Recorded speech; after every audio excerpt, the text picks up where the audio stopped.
semuanya. Baiklah, di video kali ini kita akan membahas mengenai suhu dan kalor.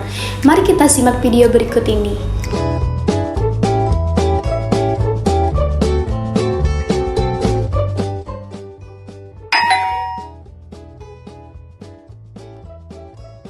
Achoo!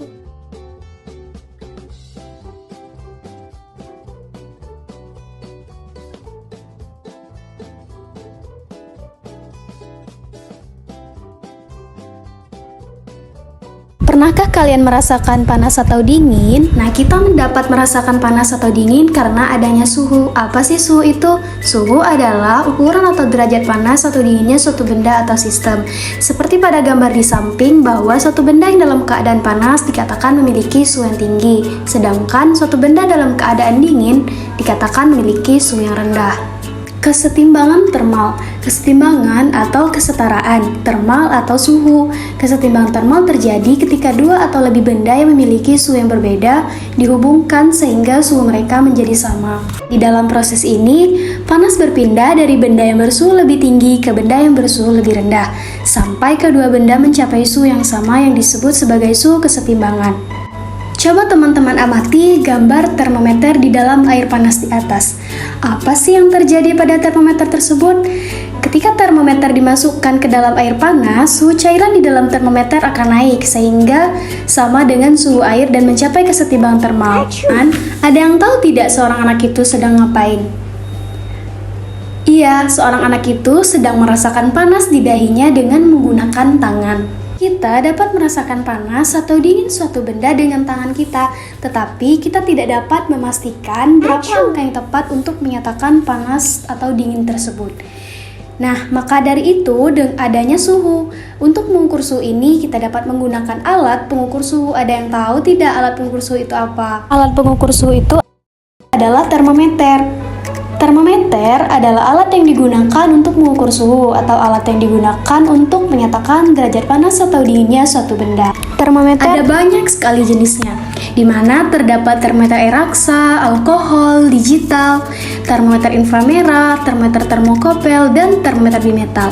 Nah, keenam termometer tersebut memiliki kelebihan dan kekurangan masing-masing. Ketika kita mengukur temperatur dengan menggunakan termometer, terdapat beberapa skala yang digunakan, di antaranya skala Celsius, Reaumur, Fahrenheit, dan skala Kelvin.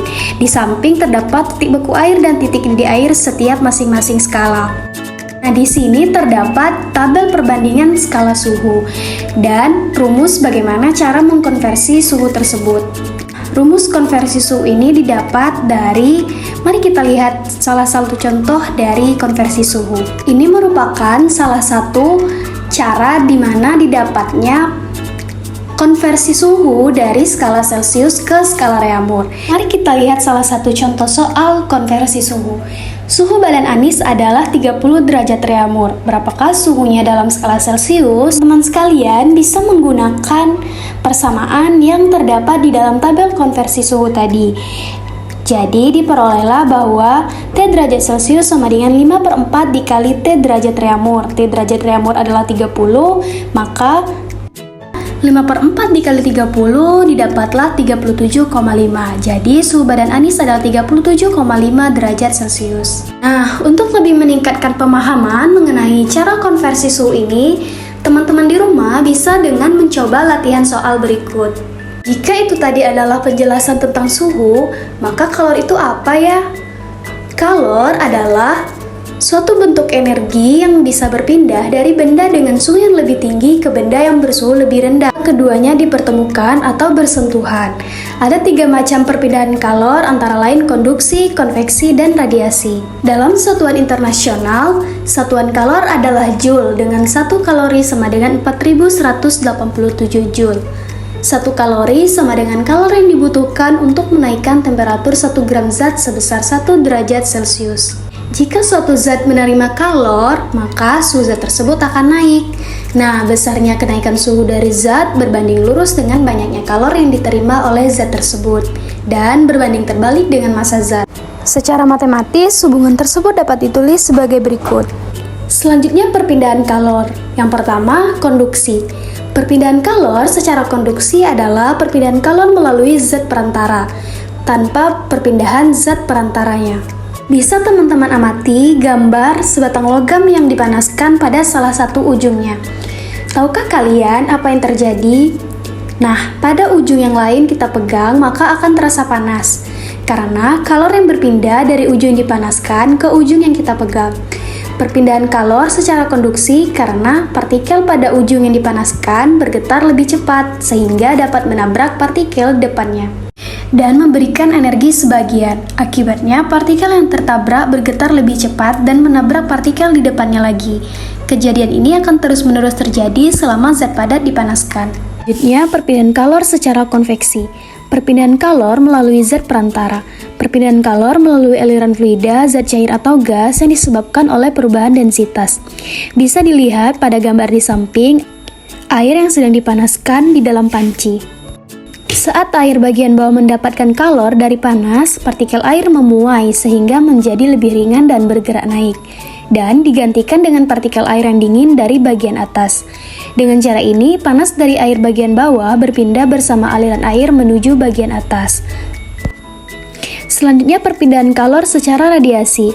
Perpindahan kalor melalui gelombang elektromagnetik seperti sinar inframerah tanpa memerlukan medium perantara. Teman sekalian, pernah tidak duduk di sekitar api unggun? Nah, radiasi terlihat pada bagaimana api unggun memancarkan gelombang panas yang langsung diterima oleh orang-orang yang duduk di sekitarnya. Mereka merasakan kehangatan karena tubuh mereka menyerap energi panas yang dipancarkan dalam bentuk radiasi, tanpa perlu adanya kontak langsung dengan api unggun itu sendiri. Mari kita simak video simulasi berikut. Alat dan bahan yang digunakan: 1. Mentega. 2 biji kedelai. 3 sendok logam. 4 sendok plastik. 5 2 gelas air panas. Langkah-langkah percobaan: 1. Tempelkan mentega pada sendok plastik. 2. Tempelkan mentega pada sendok logam. 3. Tempelkan kacang kedelai pada mentega yang ada di sendok. 4. Masukkan kedua sendok dalam gelas berisi air panas dalam posisi terbalik. Tunggulah beberapa saat, kemudian amatilah yang terjadi pada kacang kedelai.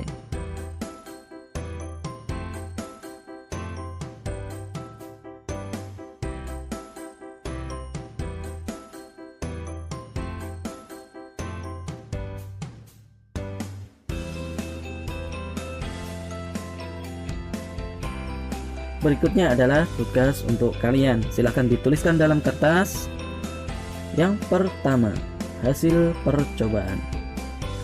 Berdasarkan percobaan tersebut, silahkan jawab pertanyaan-pertanyaan yang ada di layar ini. Silahkan boleh pause video ini. Sekian dari video pembelajaran mengenai suhu dan kalor. Semoga bermanfaat. Terima kasih.